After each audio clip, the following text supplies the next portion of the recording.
Um, this is a different type of video because you saw my sauce videos and all the other things, but this is different. I've been wanting to go into the branch of video essays, and the main problem is I don't have a computer because I'm poor, and the one I did have, I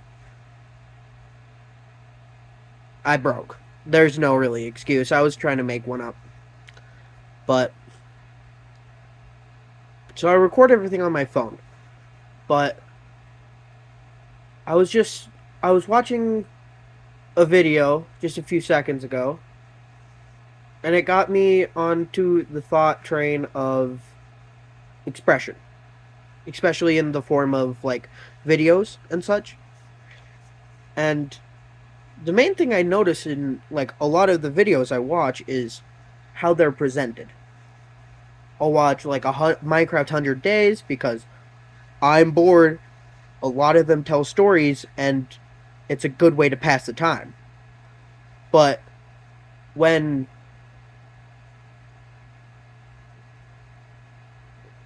but I think the main thing that makes 100-day challenges so entertaining to watch, at least for me, and I'm sure some other people feel this way, but I don't know, so I'm not going to make any assumptions. Is they is the pace, because they have a clear plan, and it's not as difficult for you to be like to get your attention on it, because they immediately have attention grabbers.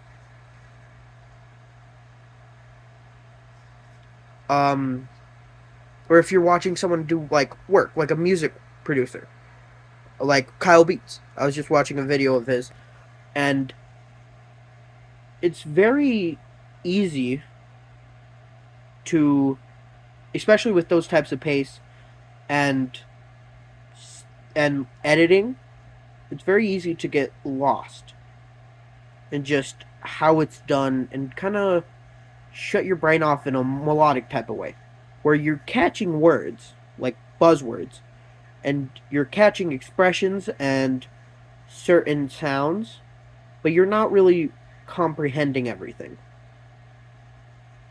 Like you're not comprehending body language or their tone of voice, but you're catching the words. And I don't know how to make sense of it because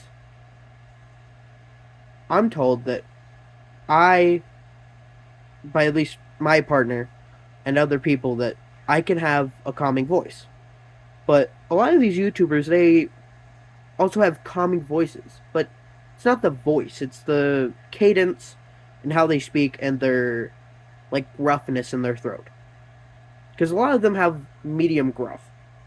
I don't know if that makes any sense to you, but like it's not like you're talking to a hardened veteran that eats cigarettes and cigars for breakfast with a side of molten glass. But instead, it's more like somebody that's been going through a really like a really sick time, like a sore throat. So it got me thinking, what is it about the voice that it's dependent on the cadence and the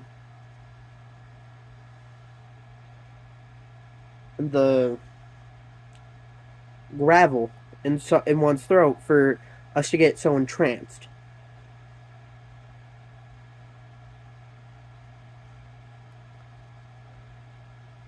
And it's baffling.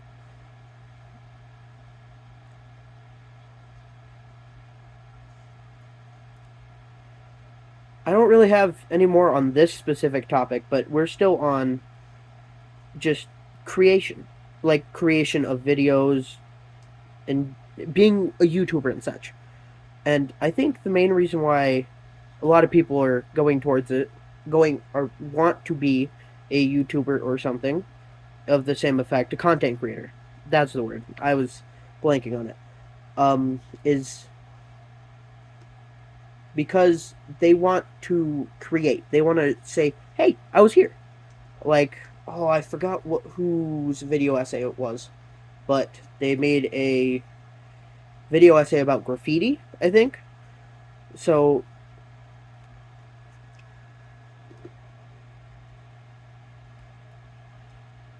I think the next topic I'm going to dive into is why we let our brains and our hearts get connected to a content creator. Um, I don't know for anyone else, but when the Minecraft YouTuber Technoblade died, it hit me pretty hard. It's still hitting me pretty hard as I'm literally going to cry. But it's. I think the main reason for it is. Um, especially now's current state for like content creators where half the people you can't trust because they might be groomers. Um, it's it was kind of refreshing to see that someone that wasn't and just stick to it showed resiliency, like Technoblade, where he was among the best when he was alive, and everyone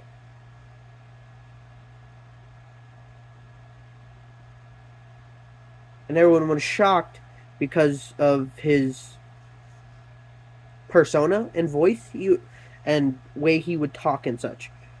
Was he would be his voice had a type of underlying ego and like confidence that you knew, oh, nothing could defeat this guy. He's obviously the best. But I think that's the reason why it hit hard for so many people is because they I'm sure his friends didn't always have that, but he always talked and seemed like he would get through anything. He could do anything. I mean, he was a smart individual. Don't get me wrong. But he um he was smart in the tactics kind of way and in general, but it's hard to outthink cancer. I mean, doctors haven't even been able to do it. I'm sure if you ask conspiracy theorists, they'll say, "Oh, no, wrong, CIA," and such, but I'm just going to go with the baseline facts that no one has outthought cancer. Yet. Yet. Though I'm sure in the next couple years or decades we're gonna get there. But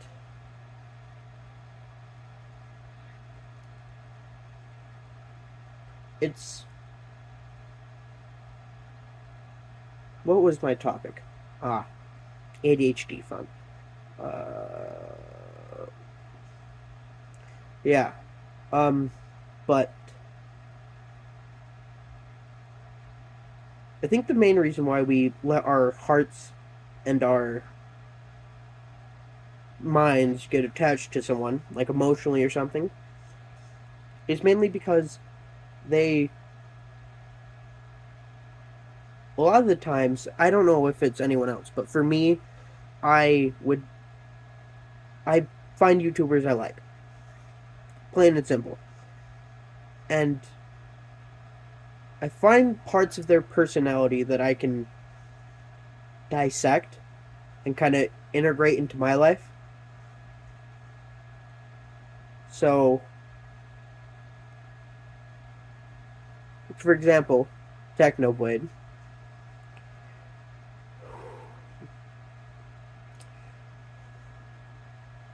if you hear me or see me during the video, it's either I'm about to how do I say this in a way that isn't gross? There's no way that I puke because I'm currently sick or dealing with something. I don't know what it is. It could be phlegm. My body's fucked. But or it's because I don't want to cry. But especially from Technoblade, a part of his personality that at least he's shown online is that he was just outstandingly brave. Like a poster I saw on my friend's wall where it's like courage is not having no fear. It's to be able to face fear and keep going. Something along those lines. So it was that because even when he was battling with cancer, just realized how deep of a topic that is for me. He was still putting out the best he could.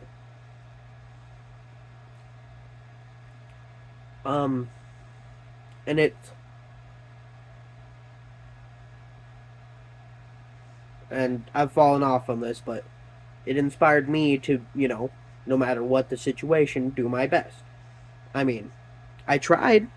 I was doing good for a year, but now my room's a mess, and the shame I would feel from, I don't know, probably not thousands because I'm a small channel, but of people just looking at my room in disbelief is a scary thought.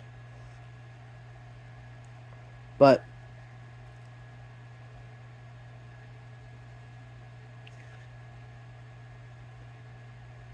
another YouTuber I highly look up to is Sam and Colby. God, my brain's just not working. Excuse me, it's late at night. But they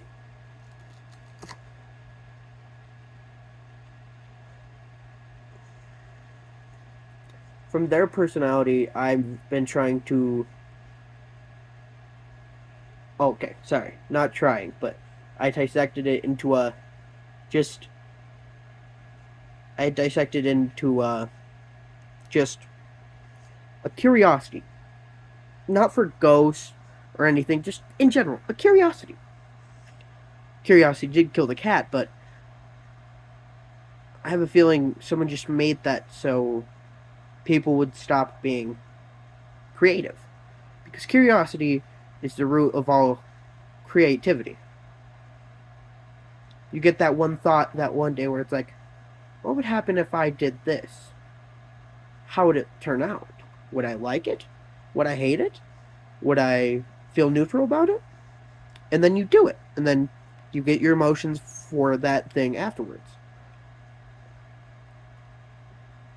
And it shows a lot of things.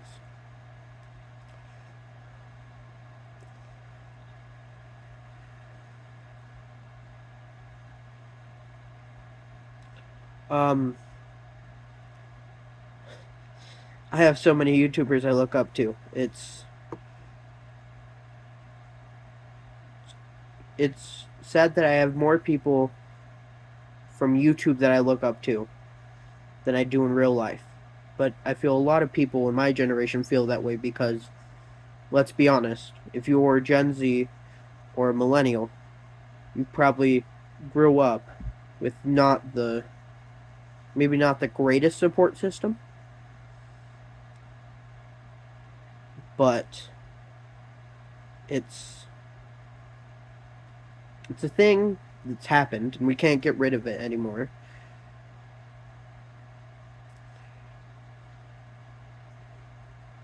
But another one that I look up to was oh god, why does my brain not seem to work? Ugh. It's fuck. Brain's not working. Corey Kenshin. He's when I think back to my early childhood, it's it's a mix of Skydo's Minecraft, Sunday, and Corey Kenshin. Only three really, but Corey, I think, was my first dive, real dive into religion,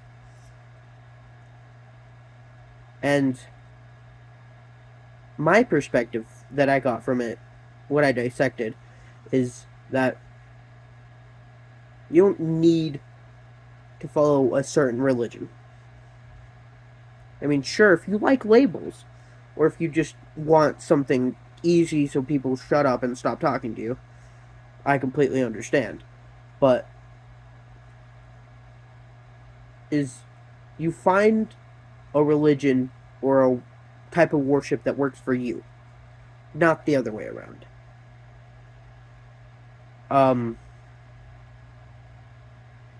that's why I just keep getting notifications. I'm just so popular. That's why I worship more than one deity. It's just easier on my mind,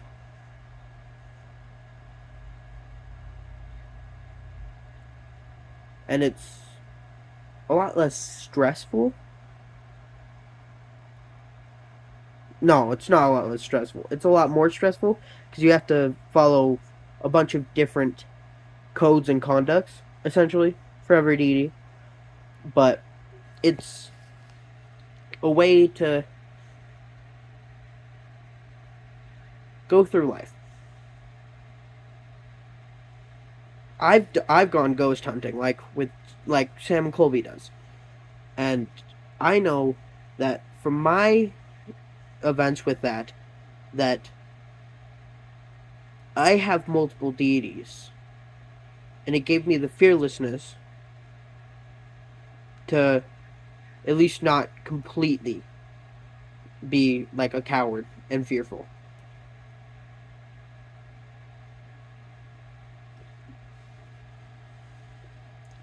This It's interesting to think that a person that we don't know, barely know the base facts about, most of the time. Sometimes we don't know any base facts except they're what they go by and maybe what they look like.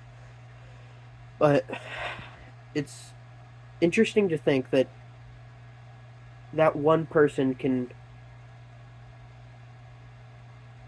do so much for either your mental health, your emotional health, how you bring yourself up, how you get brought up, or how you just react to situations.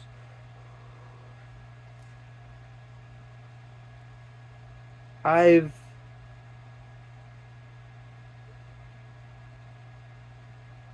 always felt like if I ever spoke to someone about this, that they'd think I'm a fucking loon. And they'd probably be right. I'm kind of crazy.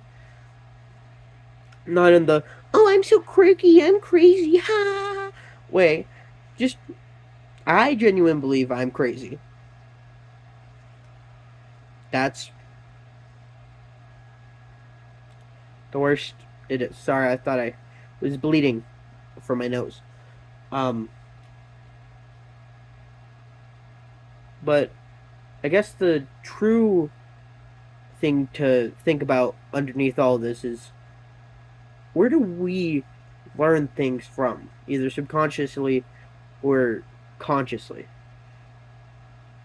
Is it in the media we intake, or is it the world around us, or is it a mix of the both, with one more obvious than the other? I've never realized the impact my surroundings have on me.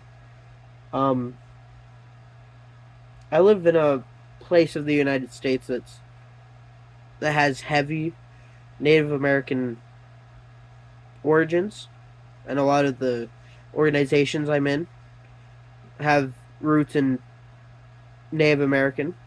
Native Americans, sheesh, a lot of different tribes and such, but I I've grown around them, and I've I've grown to trust what I've learned from my surroundings. Um, like not to climb on any shaky rocks or easily breakable rocks, not to mock things no matter where you are or what you're doing, and to trust your gut a lot of the time. But I think what I'm going to leave everyone that watches this with is, if you spend at least 7 days, because that's what from my personal time thinking about this and going over this, it took 7 days minimum for me to realize what my surroundings and the media I intake have done to my psychological being, like how I perceive things. Because all life is just a mindset and a perspective, and they both will change, but we have to be able to be willing of the change. But change is scary, so the question is, how often do you notice your perception and your mindset change?